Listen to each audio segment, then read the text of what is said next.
I've met most of you.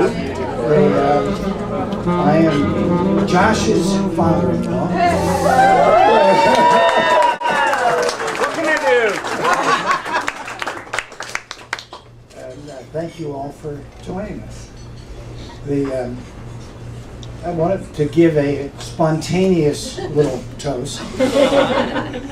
Now, I'm sorry I haven't heard Jill's first. Because when Jill got married, Jill asked me right before the wedding, do I have to be worried about what Juliet's going to say? Just like Juliet asked Anne, do I have to be worried about what Dad's going to say? Yes. Yes. So, Juliet, in a very, very California setting, the Holly Farm for Jill's wedding, gets up to the microphone. She has a spiky New York hairstyle, very New Yorky dress, and she says with this hold on to your seat kind of sound, I'm the New York sister. And she then says to Andrew, Andrew, you need to know that you are not Jill's first lover. And as a matter of fact, the person that she wanted to marry first is here. Well, Jill turns bridal white. And Juliet then says, oh, by the way, and it's Carol, who Jill wanted to marry when she was 5. So, you know, they have a great relationship. Now you guys know I love my Juju Bear. I mean, this is, you know, this wonderful, talented, just great buddy. Now, we do have some exciting moments. The most recent was we share a Prime shipping on Amazon. And I inadvertently charged the 60-inch TV to her credit card. Which, when she caught it, she said, when I first saw it, I really thought I'd taken too many cabs last month. Well, I did it again. And I did fess up that I had charged a $6.31 battery to her charge.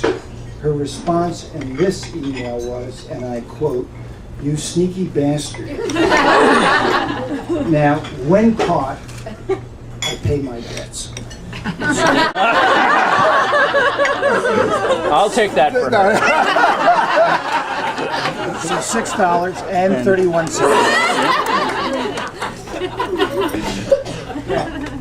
What I really want to talk about is Josh. And you know, we honest to goodness have been thrilled to have Josh be part of our family the last few years, and are just delighted that it's, you know, just a little more formal now. I mean, we just are delighted. Seriously, he's a really caring guy, and you know, not only for Juliet, but you know, he recently let a friend of his use his apartment to recover from an illness. And he just does that kind of stuff. He brings me free books. This is good. But he also donates them to people in prison and ships them around the world.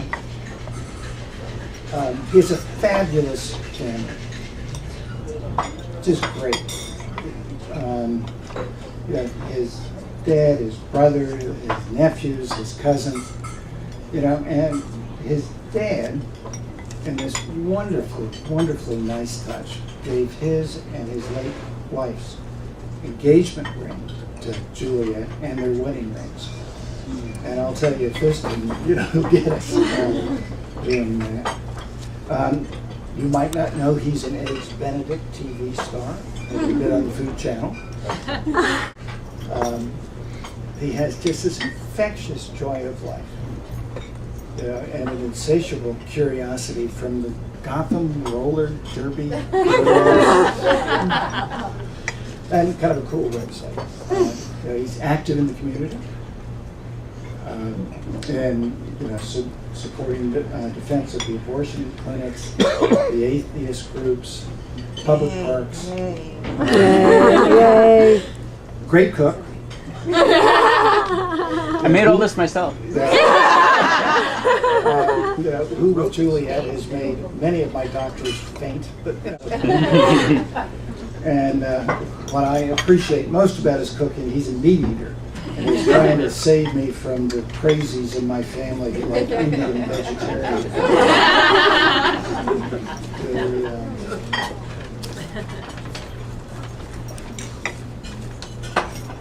Now, while his alleged poetry is truly terrible, he is a careful, effective, sought-after editor. Let me give you an example of his poetry. Drink first. There's not enough booze. Hey, look at that sunset. We all love the sun. Don't get in Bob's way or he'll puncture your lung. He's an accurate poet. Family knows. Family knows. Now, you would think these, wonderful traits would be enough, but they're not. He has one wretched, despicable, judgmental trait that he likes Microsoft more than Apple. And we Apple fanatics must maintain their high standards. But what really made the difference, and why I like so much about Josh, is he has one desirable, cool, distinctive trait that all of you should admire and strive for. He has a great hairstyle. Maybe I should say, like mine, a great hairless style. Now, they really do make a great couple. As a Martini would say, they met at Drinking Skeptical. Isn't that right? Right. As you've seen, they care and support one another. And they're really good at not letting the little annoyances turn into big ones. And it's just, easy for, all of us. While they have a lot of shared interests, they let one another pursue their own individual ones. Which is, they love cats to the point of getting a third cash guzzler. To be their own. And they great companions, they have a lot of fun. One of the pranks they were pulling on one another this week is Josh would go through the invitations and the nameplates and change Juliet's last name to his, and she would go through and then change his last name to hers. Now, why did they get married? What was we kind of knew something was afoot in the old Agatha Christie. I'm asking that question myself right now.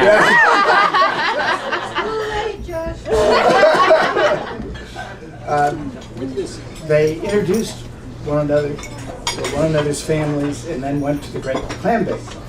So that was a bit of a clue. And you guys all know about Dear Abby, or is that just for... Yeah. Okay. Everybody cricket.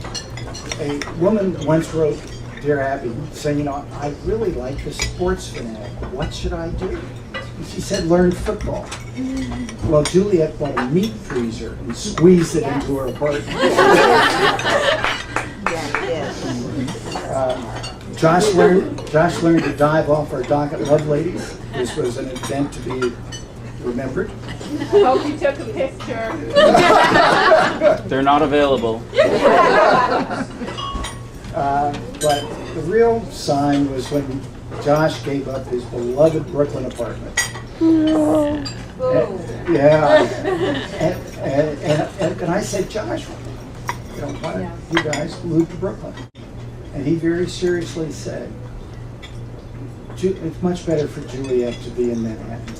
Wow, that's nice. Yeah, well, really nice. So, we are just so happy for the two of them and for the two of us. We just love having Josh a member of our family, and we hope they can be as happy as they are today, and as Ann and I always have been. And join me in drinking to their continued joy. Here, here. I have a glass of-